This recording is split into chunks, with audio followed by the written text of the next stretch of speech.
I'm crying. My mom's crying. My dad's crying. My brother. Oh, like, here we go again.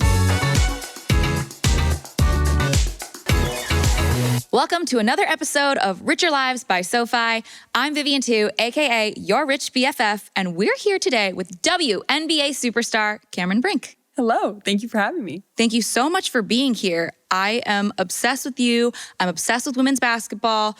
But for friends at home who may need a quick refresh, you are a forward for the Los Angeles Sparks. Yes. You are a 3-time gold medalist with USA women's basketball, arguably one of the best dressed players in the pregame tunnel. Not to mention, you just got engaged. Let's see the ring. I'm very excited about it, as you can tell. No, that was just like a love fest. Thank you so much.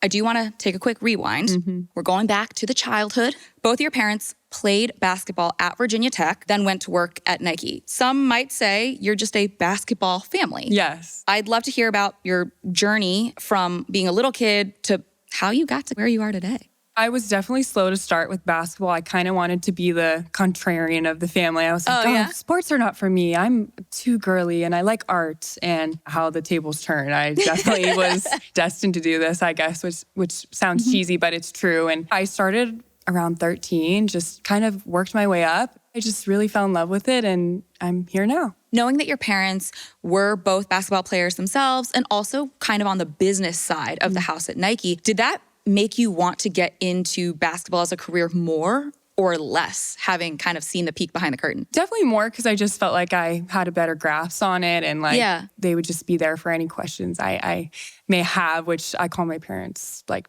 20,000 times a day. So they're definitely momager and dadager for me. And we kind of call it our family business. They're so helpful. And I mean, I don't know where I'd be without them. Do you think that it really benefited you having financially savvy parents?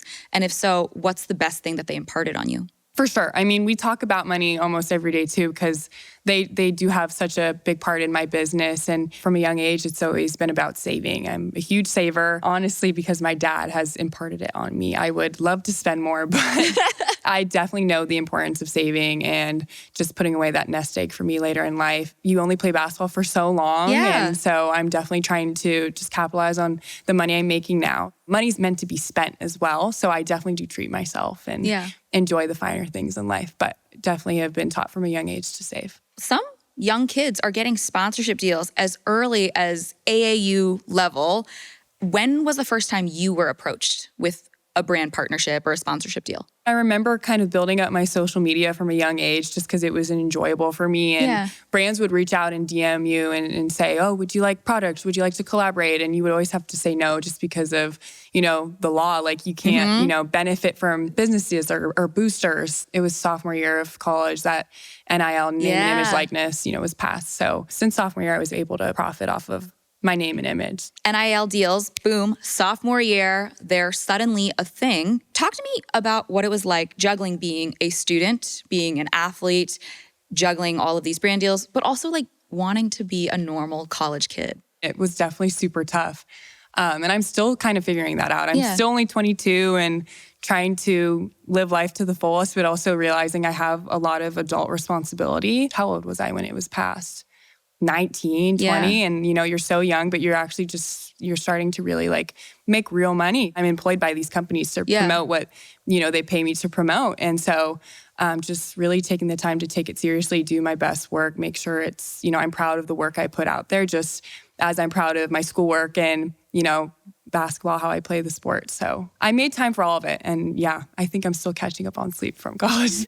And when that law was passed, how readily were you able to start signing endorsement deals? I jumped right in. I signed with an agent like the day after. Oh, wow. It was quick. Passed. Well, we were kind of aware it would be passed too. So you kind of like get ready to be like, okay, this is who I'm going to talk to. I dove head first. I just got started right away because I was like, why not capitalize? Why not, profit off of what I'm doing? Your hard work. Exactly. How hands-on were you when it came to managing your NIL deals and those finances, being a young person and making that kind of money? Who was they're helping you. I know you're probably gonna say your parents, but is there anyone else that you look to kind of get that help? Honestly, like it was very self-directed. A lot of my teammates weren't presented with the same opportunities. Yeah. And so that kind of made it really hard to talk about. It almost felt like something that I had to just kind of navigate on my own. At times it was tough and I felt like overwhelmed because I was doing a lot. But everything is just always a privilege. And I'm so thankful I did all of that because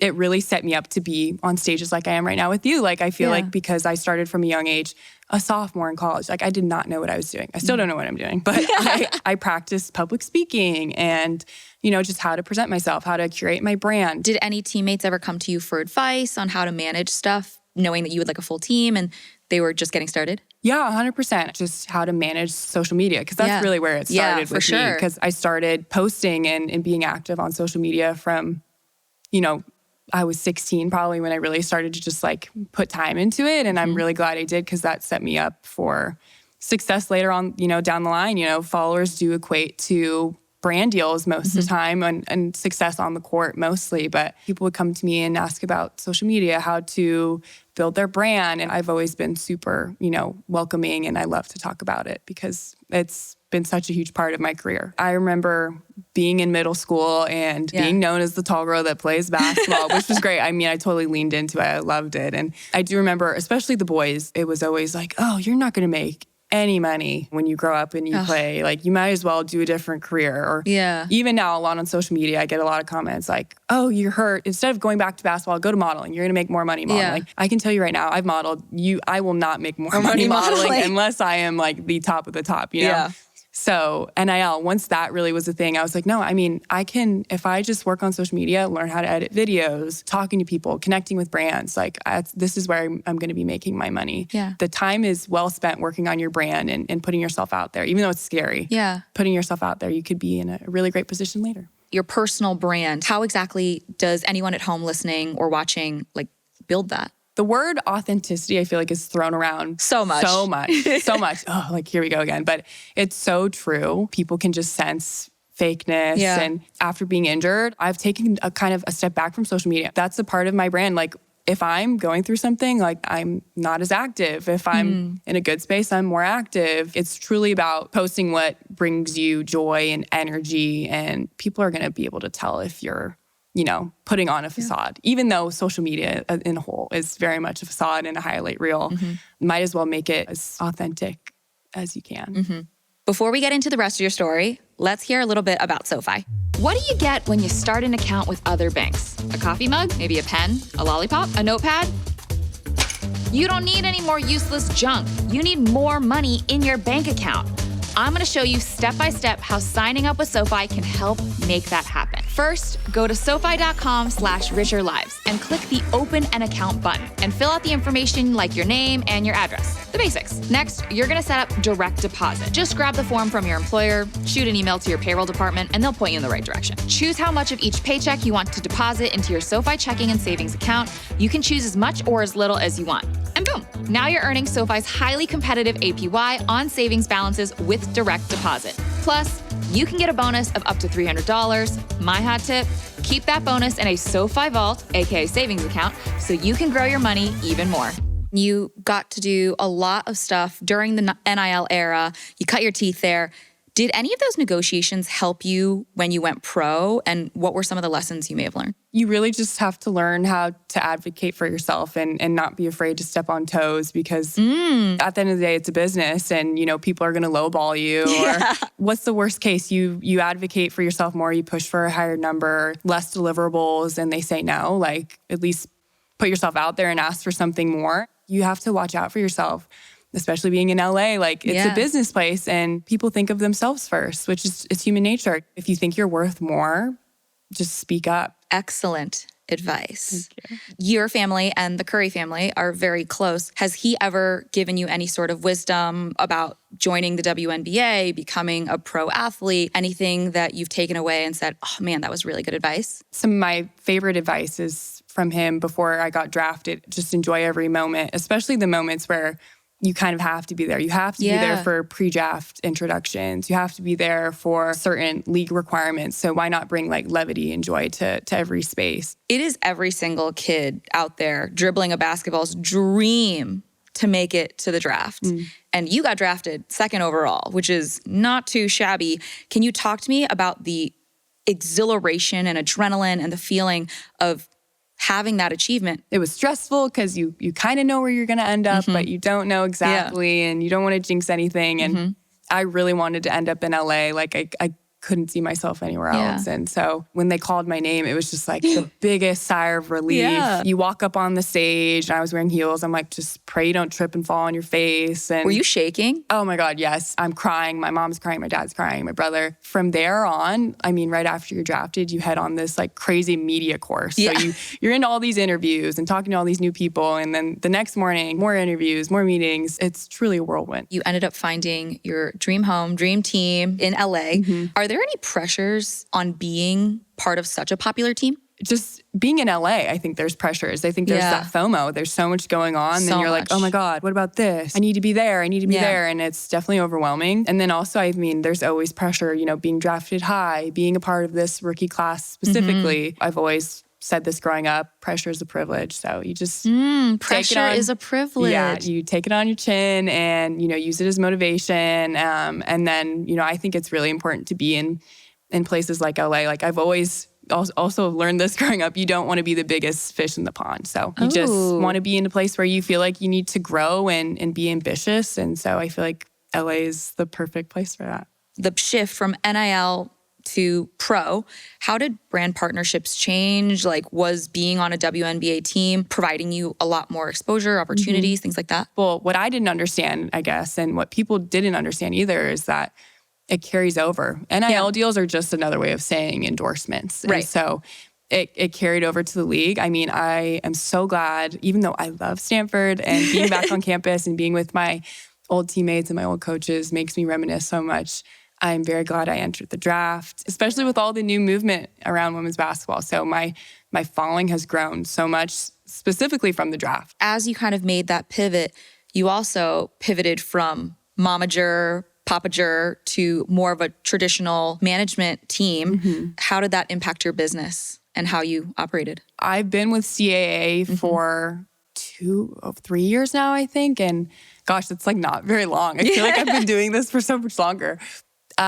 They just provide me with things tools, contacts that I would never be able to obtain on my own. So I love my management team. Like truly, I'm very lucky and they provide me with so much. So, I mean, I know it's like they take a pretty good chunk of whatever I do, but it's so worth it at the end of the day. And I could not live without my management. Okay, so you're transitioning from your college budget to your pro budget. How do you feel like you're managing that right now? Honestly, it's pretty similar. I'm lucky enough that I don't have to pay for rent. I mostly just have to worry about my gas bill. I have pretty far commutes most days. And groceries. I DoorDash way too much. Yeah. Oh. By the time I'm coming back from rehab, it's like right on the doorstep. Yeah. Grab it.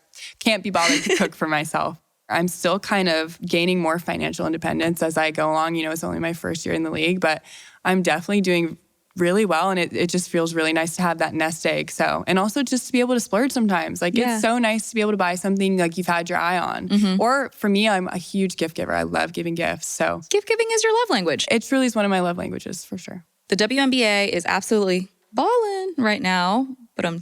But as more dollars are flowing into the league, like what is your POV on where the sport in particular for women is headed in the future? I think it's just more eyeballs. I mean, we're about to sign a new TV deal. I mean, the viewership's there. People want to support. I mean, it's definitely still getting there. And realistically, to talk about the, disparity in pay again, like we're never probably going to get where the NBA is. Like that's okay. You don't think so? I was just going to ask you. Maybe in 20 years, 30, in your lifetime, you don't think? I don't know. Like, it's truly so hard. Like, the type of money the men make is truly of like course. so much. Of course. As women, we have to work so hard for the money we do make. So I do think that we could get to the same level, but it's going to take a while. Yeah. And that starts with good TV deals.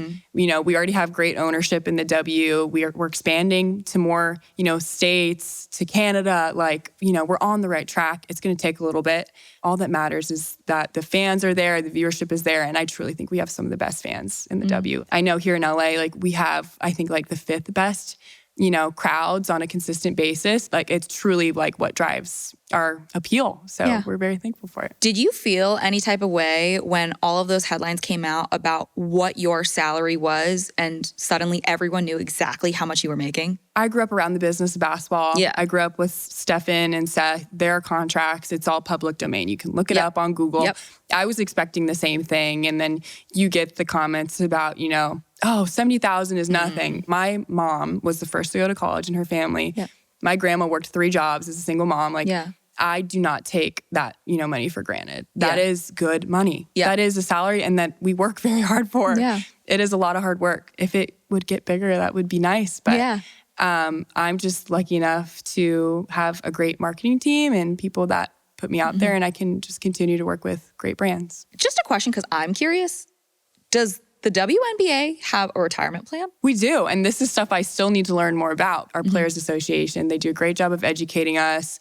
They have workshops for us to go, like, do internships in the off season to connect us with other brands. And we do have a retirement plan. We do have, you know, health benefits, all that good stuff. And they do things like encourage us to, you know, put the money we make directly into our 401k. So, you know, we have great education around it because, you know, you kind of are drafted immediately and you're kind of thrown into this new league, and a lot is unknown. So it's really great to have that, you know, education alongside it. You have now become a partner and one of the first female athlete partners for a couple brands, SoFi included. Do you see your success as an opportunity for women who come after you? 1,000%. I mean, that's how I see the women that came before me. My mom being one of those people. Lisa Leslie's a huge role model of mine who was a spark, and she's just iconic. So Candace Parker, Cheryl Swoops, these are all women that took basketball and made it into something that it wasn't, you know, before they had a part of it. What Lisa did, she modeled. Candace modeled on the side. They were brand ambassadors. They did it all. Then Candace went into commentating. Lisa's still such a huge part of, you know, the basketball world. I don't take what I do lightly. I know that, you know, hopefully it's inspiring younger girls. And if you just are strategic about what you want to do and just have a plan, you can do whatever you set your mind to. To your point of setting your mind and making a plan, many athletes start planning while they're still playing for their upcoming futures. You don't necessarily get a 40-year career. Very few people do. But how are you prepping now for your future self financially? I mean, doing things like this, like working with SoFi, coming on shows like this to talk with you. This is like practice. Talk shows, like podcasts, like they're not super easy yet for me. So taking the time to, you know, come on shows like this and just talk and get comfortable talking about topics like this hopefully sets me up later in life if I want to do broadcasting, if I want to be in the public eye still. If not, just disappear off the face of the earth. Who knows? Let's call a quick timeout to hear how SoFi is changing the game for finance. As your financial matchmaker, here are my top 5 financial green flags you should look for in a bank. Number 1, no banking account fees. If your financial institution is charging you to be with them, it's time to move on. Number 2, free financial insights and credit score monitoring so you have full transparency with all of your finances. We don't keep secrets in relationships or with our money. Number 3, access to an award-winning checking and savings account because you deserve better than just basic, right? Right.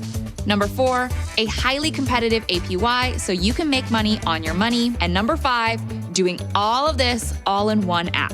Sound like a perfect match for you? If you said yes, then head to SoFi.com/richerlives and move your money to a bank that actually respects you. Okay, so you just blessed me with pressure is a privilege. I don't know where that originally came from, but I'm quoting it and directing it from you. It didn't come from me. I didn't come up with it. Are there any other mantras that you live by? This is like gonna sound emo, but